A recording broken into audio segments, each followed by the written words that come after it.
Department आहे ते मंत्र्यांची ऑफिसेस कुठे असावेत, मंत्र्यांची निवासस्थानं कुठे असावीत, या संदर्भातली जी काही व्यवस्था आहे ते पाहत असतात.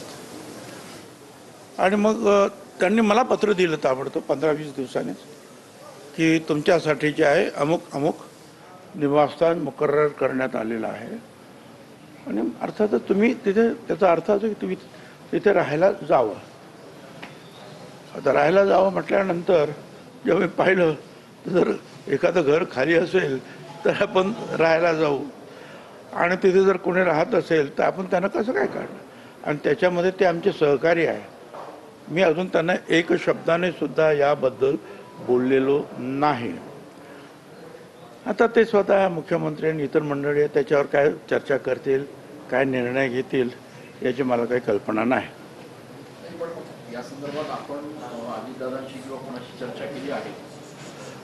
नाही, अजितदादाने स्वतः मला विचारलं तुम्ही म्हणजे नवीन घरामध्ये मंत्री मुख्यमंत्री, म्हटलं नाही अजून घर खाली झालं की जाईन. तुमची काही तक्रार होणार किंवा हां तक्रार वगैरे अशी काही?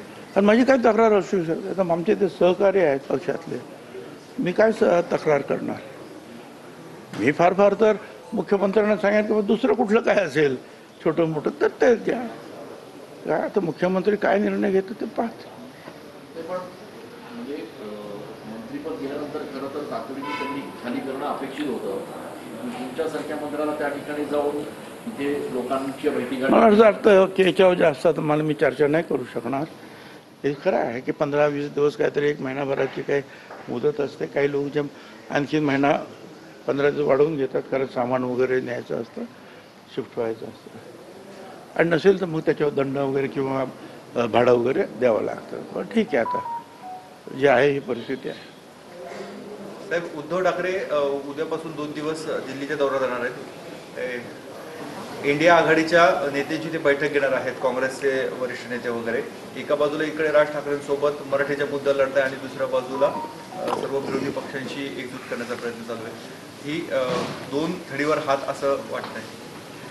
असं आहे की उद्धव ठाकरे मुळातच त्या याच्यामध्ये UPA-मध्ये किंवा इंडिया आघाडी याच्यामध्ये आहे.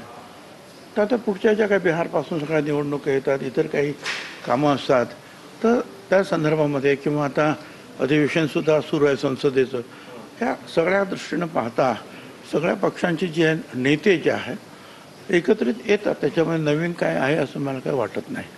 आणि त्याप्रमाणे ते सुद्धा एका पक्षाचे प्रमुख आहेत.